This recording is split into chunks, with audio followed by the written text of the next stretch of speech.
Today in the news headline, Cuban Link calls Fat Joe a tether. Let's go. Welcome back to What's the 411 News, where we bring you news observation, interpretation, and news commentary from an FBA and BGR perspective. Let's get it. Yes, indeed, everybody. Welcome back. Welcome back to What's the 411 News. And yeah, you see it right and you heard it right. Cuban Link calls Fat Joe a tether.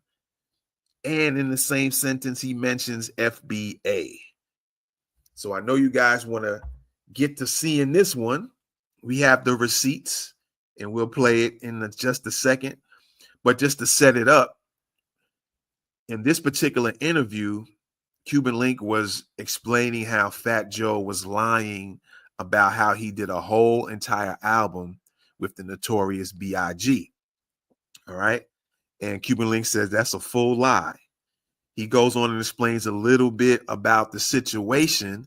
And then you will hear him mentioning Fat Joe being a tether. And he also mentions FBA. All right.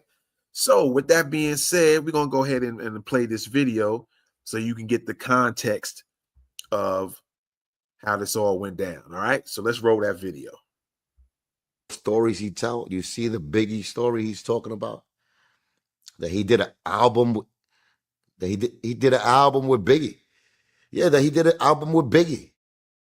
That's straight lie. Yeah, he said he got an album with Biggie before he died, and he did an album, and then they burned it. Like the studio, something got burned down, and all the all the songs that they did, they threw them away. He can't find none of them. So then later on, he finds a tape when it's a little skit that was done in a Biggie's intro song for Life After Death, and it was me,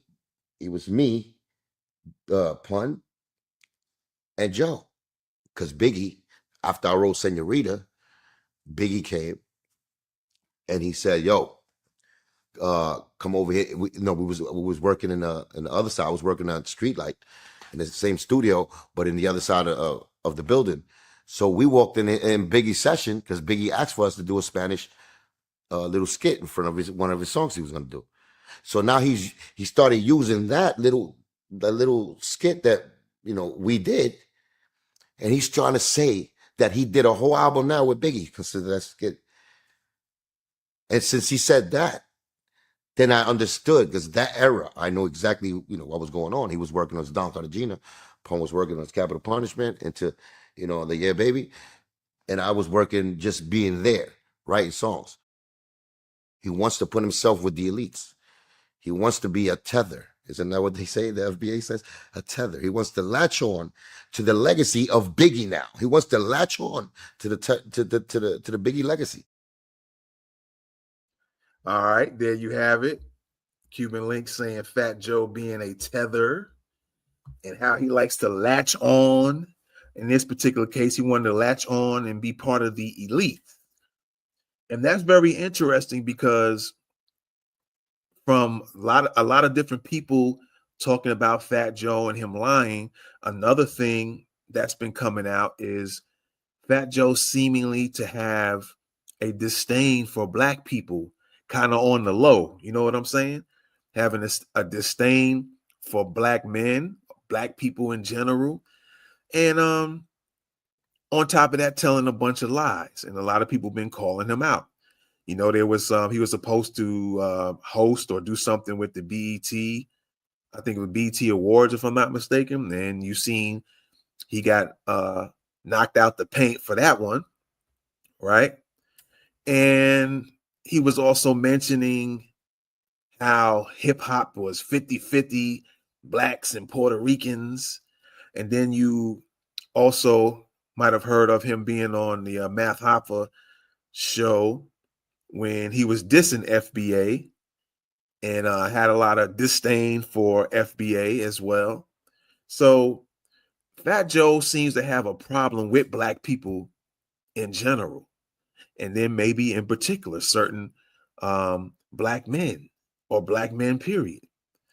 And he wants to put himself up with a lot of black people who might be looked at with elite status. He wants to consider himself to be like them. Cuban Link also mentions in other interviews how Fat Joe had issues with Jay-Z, and he thought he can rap better than Jay-Z, which we all know that ain't the case. And so yeah, Fat Joe has a serious history,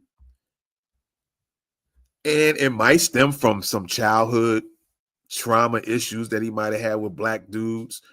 And so he might just have this disdain for black people altogether. He wants to use the N-word, and I'm surprised people ain't stopping him from doing that. But I think that's why he got kind of ran out the paint about BET, because a lot of people called in BET and told him, yo, this is how Fat Joe's get down is and what he says. And I guess they moved him out the paint for that. So yeah, y'all let us know what you think about this one, man. All right. Cuban Link calling Fat Joe a tether. So it seems like Cuban Link is up on FBA, and he's up on what a tether is, at least to some small degree, because not only is the tethers like a person who is a immigrant and wants to latch themselves onto anything great that Black Americans do, tethers are also those who want to undermine anything that Black Americans are trying to do as well. All right. So you have a lot of tethers in government, whether it's federal, state, or local. You have some tethers that want to undermine Black Americans in some type of way. And there's loads of videos on that as well. All right. So yeah, y'all let us know what you think about this one, man. And I guess Fat Joe will get a hold of this as well, and he'll see that Cuban Link called him out again, and another person calling out Fat Joe's lies. And yeah, that's just how it goes, you know. Something is definitely wrong with Fat Joe. And anytime, any chance that needs to be had, he needs to get called out on his nonsense. All right. So yeah, we appreciate y'all for checking us out. We'll be back with another one. This is What's the 411 News, and we out of here. Peace. Welcome back to What's the 411 News, where we bring you news observation, interpretation, and news commentary from an FBA and BGR perspective. Let's get it.